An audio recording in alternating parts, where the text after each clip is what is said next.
All right, the last part, when it comes to what we can learn from Kendrick Lamar and his emotional intelligence, which is shown in the albums that have come out recently, and as well as particularly the songs that have come out recently, is to forgive everyone, especially yourself.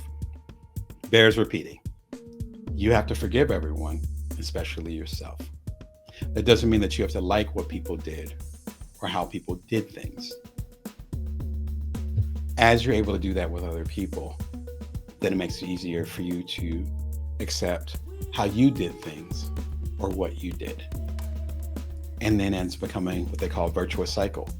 Because the more you're able to make peace with the so-called mistakes, the regrets, the shame, the guilt, get back to Brene Brown, but the shame, the guilt, the challenges, the things that if I can turn back time, like Cher, I would change these things. I'm lucky where I only have like maybe 3 or 4 things. But one of the reasons why I have such few things is that I've forgiven myself because I only knew so much at that time. The reason why I know better now is because I went through that and I learned to do better. Kendrick goes through this a lot. First with the album, which I believe is the one that won the Pulitzer, if I remember correctly. Please feel free to correct me in the comments. His album called Damn. Shout out to the curse words. If you watch the show, you know I like to curse. If you know me in person, you know if you coach with me, let's be honest, I'm not a PG coach. Let's keep it real. Because sometimes you have to keep it realer than real. He's keeping it real on here. This fantastic album is him making reckoning with all the dark sides of his personality, what they call shadow work. This was the first half of that. We didn't realize it was the first half. There's another album after this. It was the first half of that. And each song, I want to say it's 12 songs. Each song is named after a particular trait. So one is called Blood. One is called DNA. DNA is one of my favorite songs of his of all time. Fantastic song. If you listen to the song, he's talking about his family lineage. It sounds like it's a song where it's just hype, you have your shoulders going. If there wasn't a copyright thing, I would totally play the song right now, but you can find it easily. Just look it up on YouTube. It's DNA. It's one of the most popular songs of his catalog. Check it out. Fantastic video too, by the way. His video is stunning. Amazing videos. Heart-stopping. It's like 4 minutes long. Please check it out. If I would have been thinking straight, I would have went in and put it in the links. But, you can find it. Just look up Damn DNA, Kendrick Lamar. I spelled it for you right there. Each song is talking about a different aspect of his family lineage and how his mother and his father, and going back to his uncle, and there's a lot of stories there, they all make up who he is. And so even, again, I think the song DNA resonates with me in a certain way just because there's 2 different types of DNA, right? There's the DNA that, quite literally, the scientific DNA, where it's like, okay, my 2 kids look like me. They have my forehead. One of them has my mother's hair. So that DNA comes through me because that's the connector. Like, we can break it down. But then there's another type of DNA. It's almost like nature versus nurture. And that's the DNA of being in an environment. That's the DNA of when I get excited, suddenly, I'm a little boy from Camden. I'm not a guy that went to Northwestern. I'm not a guy that's done TED Talks. Suddenly I'm the kid from Camden because that's where my family's from. There's that kind of DNA. He addresses both of those things. I love that conversation that he has with this. There's 2 things when it comes to forgiving everyone, though. The first thing is understanding your part in it. You had a part in it. In my relationships that I broke up, whether it's friendships or romantic, when I have tension with my kids, if I end up having a coaching client, or not so much clients, but like a business partner, whatever, I got stories. I share quite a few of them actually in my book, whether it's Career Remix or in the Complete Bring Your Worth collection, where it doesn't work. It just stops. But it's not sudden. It seems sudden, but it's not sudden. And even if the other person or the other party or the organization is acting like a jerk, there might have been certain boundaries that I could have set that I did not set. There's certain things that I could have expressed that I did not express. There's certain levels of communication, of intimacy, of connection that might have been falling apart. And I played 50% of a part of it, even if it is an organization. And I got stories. But even an organization, as my mentors say, even an organization is an organism. that in itself is almost like a person. It's almost like a body. It's functioning in a certain way. Everyone has their role. Someone is the heart, someone is the kidney, someone is the lungs, someone is the brain, et cetera, et cetera. And it goes from there. My whole point is that no matter what those situations are, I know I played a part in it. It can't just be one person running somebody else over, one organization taking over things. There could have been certain things that you could have done to prevent it from happening. That doesn't mean you beat yourself up. You want to make sure the scales are balanced. It doesn't mean you beat yourself up. It means you take responsibility for and reflect enough to know what parts you actually played a part in it. So know the part that you played a part in it. With my business situations or personal or intimate relationships that have fallen apart, I know I played a role in them. And it's like, okay. And the power in that is, number one, you're able to have your understanding and your ownership of the situation. Number two, it actually empowers you because you realize you played a part in it. You're not the victim. We rarely are. There's situations where we are purely a victim, but most of the time we are not. We actually do play a part in it.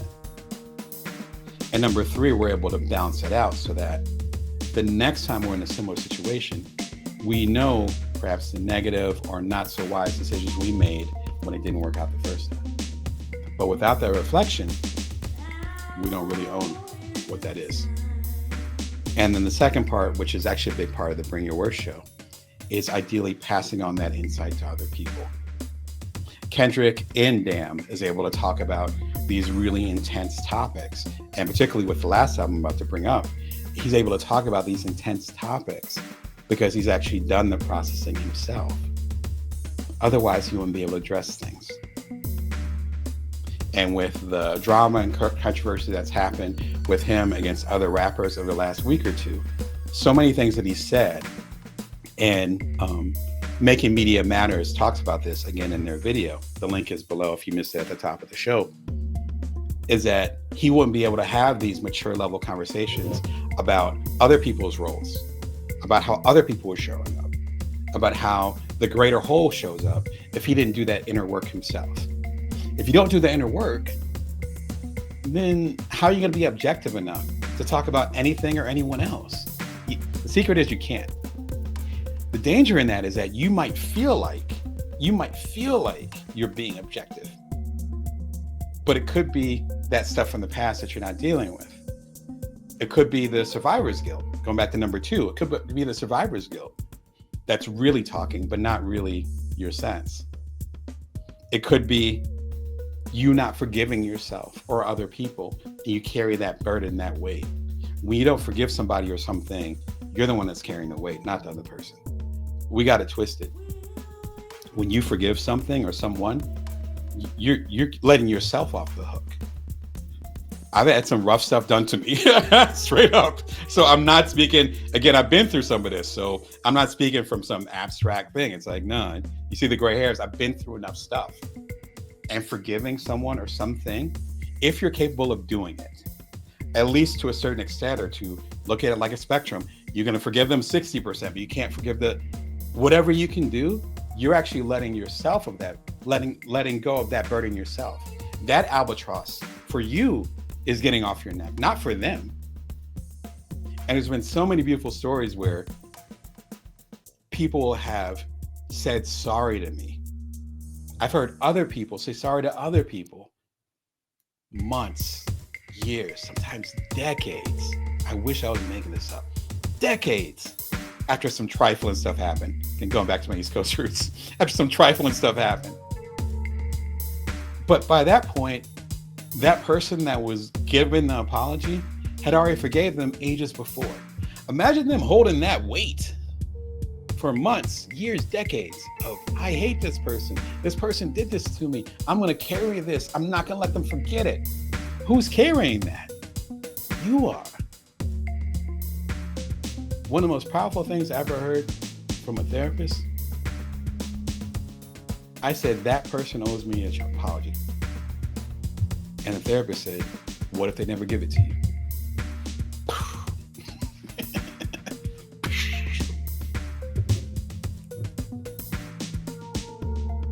Then how are you going to do Damon, that's your burden now.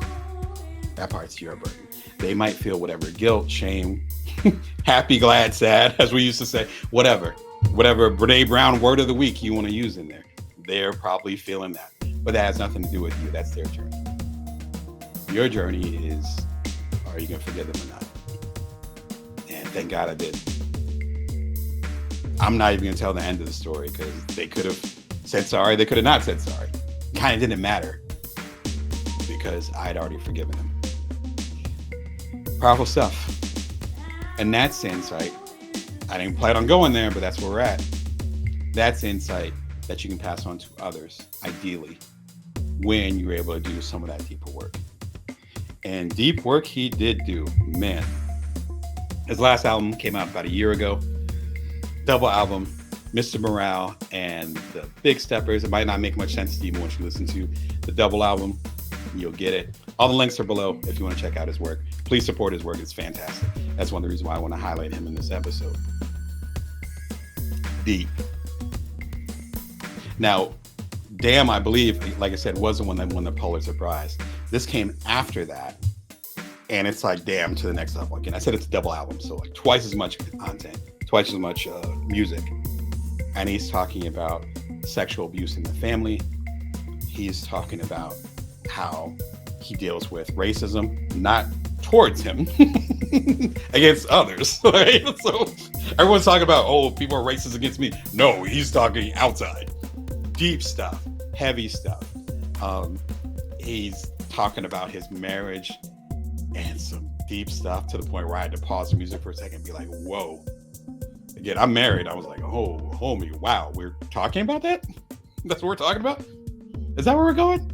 Okay, it was last year. It's like, oh, it's 2023? Okay, I guess we're going there. Well, I guess I'll get in the car. To be able to go that deep. But again, it represents those two different parts of it. Know the part you played in it, which he's extremely apparent or transparent as far as what part he's played in it. And the second part is him actually passing on the insight to us. And by the end of the double album, there's a certain insight and maturity that I have not heard in his previous albums. But, and you're looking at the scope, going all the way back again to Good Kid, Mad City, which came out, 15, 16 years ago, to Mr. Morale, which came out a year ago, and then to the singles, which means the individual songs that came out over the past week. Again, you just Google search, you're probably seeing his name all over the place, and the context around it. It's on the cover of the New York Times, I think, this week. So you probably heard about it. You see the maturity. You see what we call in writing and storytelling. You see the through line, and with that through line, it's just like, okay, it's a beautiful thing. If you want to go deeper, check out The Power of Now by Eckhart Tolle. If you check my YouTube short, which I threw the link below, feel free to check it out. I talk about how Eckhart Tolle, who probably should show the book, The Power of Now. Check it out. Power of Now, Eckhart Tolle. Best-selling book. I want to say it came out, probably around the time Good Kid, Mad City came out. Parallels, I'm not even realizing it. It's about 15 years ago. Fantastic book. German philosopher / I want to say psychologist, and he's talking about how we can get centered in the present and actually forgive ourselves in some ways of the past. That's my interpretation of it. More complicated than that, but that's the basic idea. In Mr. Morale and the Big Steppers, I listened to it. First came out, I'm a big Kendrick fan. Listened to it when it first came out, downloaded it. Immediately I listened to it, I went for a walk. I remember the exact moment. Went for a walk.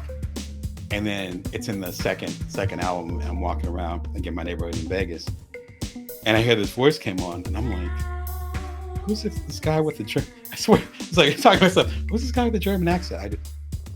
And then I had to look at the credits. I was like, "He got Eckhart Tolle to do the interludes." Other people, and I love Jay-Z. I've interviewed Jay-Z. I've done a lot of videos about Jay-Z, all this stuff. But I'm like, if he got like Jay-Z to do an interlude, I'd be like, oh yeah, Sean Carter, that's great. Or his former mentor, Dr. Dre. Oh yeah, that's dope. Okay, what's the next song? No, you got Eckhart Tolle, who will be part of this emotional intelligence movement of the previous generation. Again, it was him, and then shortly after him it was Brene. Like, part of that second wave that Daniel Goleman was, again, the ancestor, the godfather of. a decade later, it was Eckhart Tolle and a few other folks. I'm thinking of Gary Zukov, Seat of the Soul, like same vibe. And then Brene Brown was right after that. So he went back. It wasn't like he had Brene Brown on there, which if I was a musician, I had her on there. But you know, I tried to DM her or something. But it's like, he didn't do that, which I would be awesome. It's like, no, he got Eckhart Tolle. It's like, oh my God, you are trying to go deep. This is, I think, his most popular book, definitely his breakout book. He has another book called The New Earth, which I have not gotten into, but I'm familiar with this one. Check it out if you want to learn more about what Kendrick is talking about and the insight that comes with that. And the last recommendation, if you want to go deeper, Learning to Forgive Yourself, Self-Compassion by Kristen Neff. I just got the book because of a mix-up with Amazon and other things. I have 2 copies of the book, so I have 1 copy from my office and one, I guess, when I'm traveling. And I just started reading it. I'm rocking with it. There's been the reason why I'm recommending this is because this book has been recommended to me for a year. It's been out for a while, but it's been recommended for a minute. And I started reading it and I'm like, oh, write it.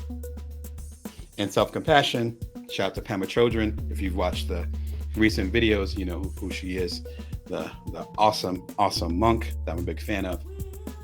But if you listen to Pema Chodron's work, and then as I'm getting into Kristen Neff's work, even a little bit with Eckhart Tolle's work, and the book that I just mentioned recently, The 4 Agreements by Don Miguel Ruiz, shout out to him.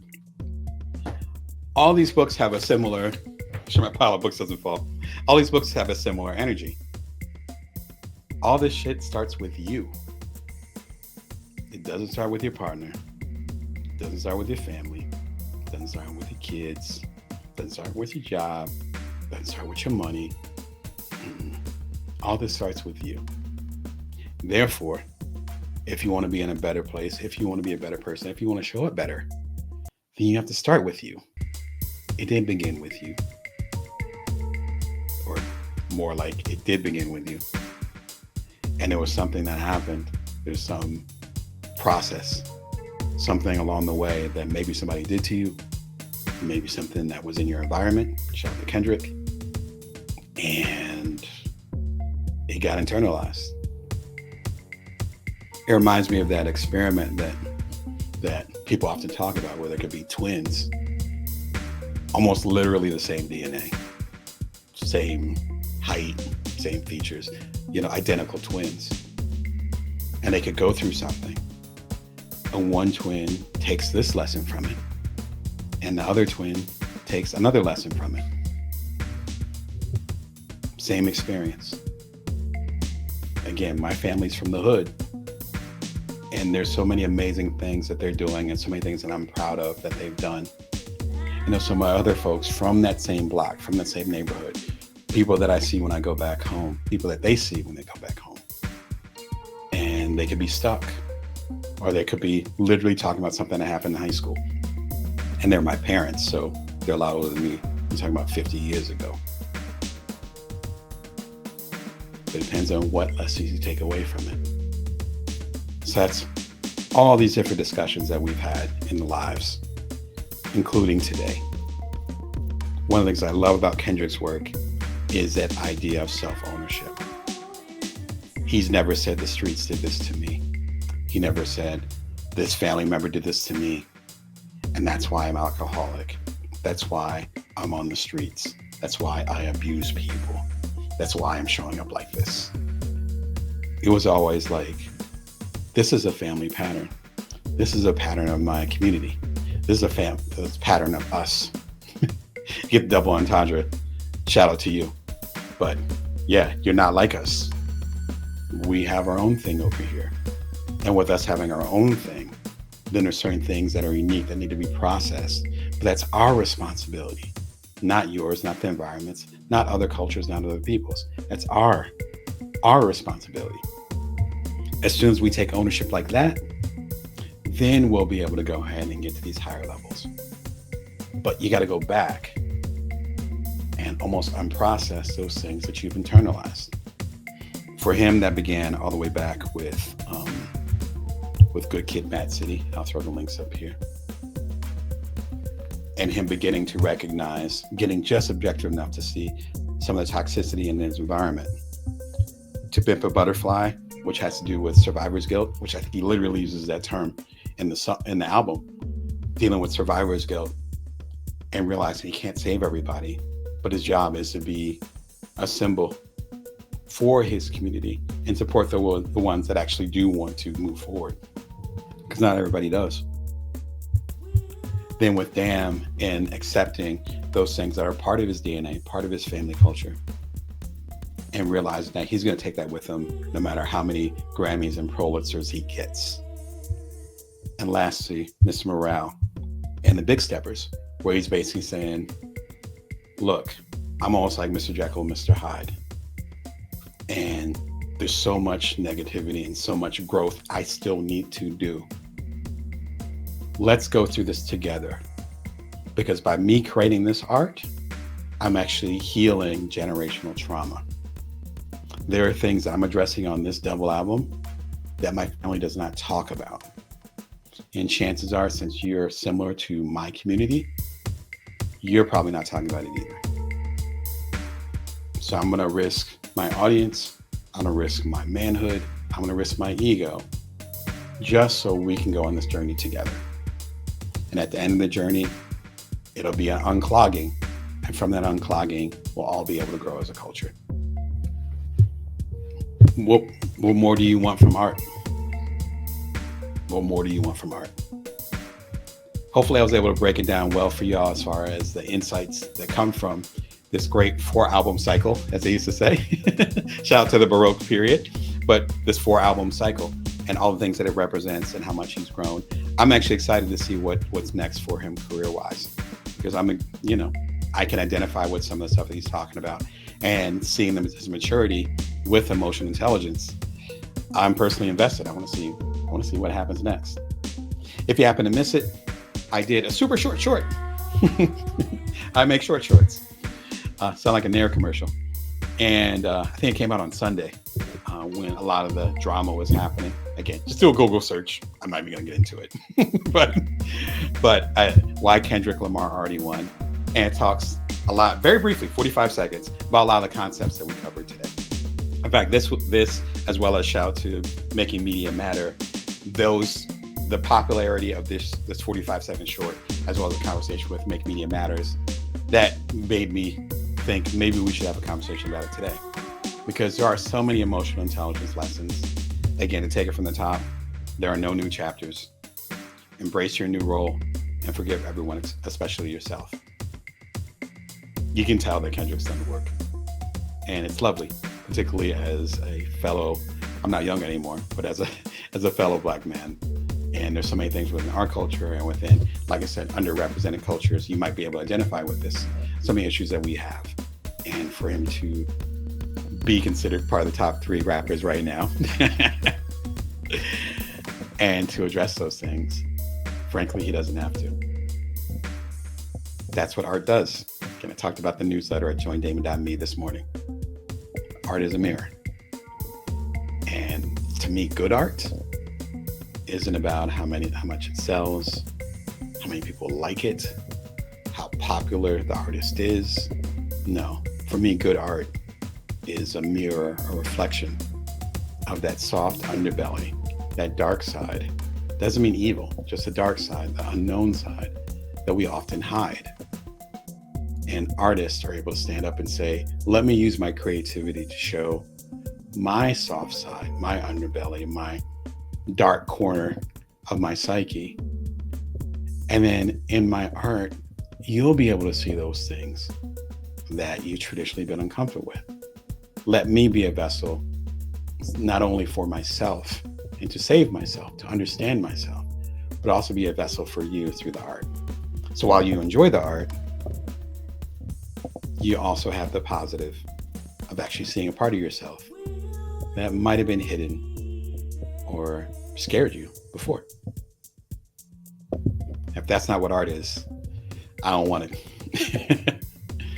Anyway, thank you for coming through. My name is Damon Brown. I'm an entrepreneurial coach of non-traditional entrepreneurs, side hustlers, and solopreneurs like yourself. Come through Happy to go ahead and coach with you, see if we are a good fit, and then see what we can do. You go to DamonBrown.net to check it out. Bring Your Worth show every Wednesday at 1:11 p.m. Pacific Standard Time, Vegas time. You can subscribe for free. And until next time, remember, you can always bring your worth. You can always build from now. Take care of yourselves and others.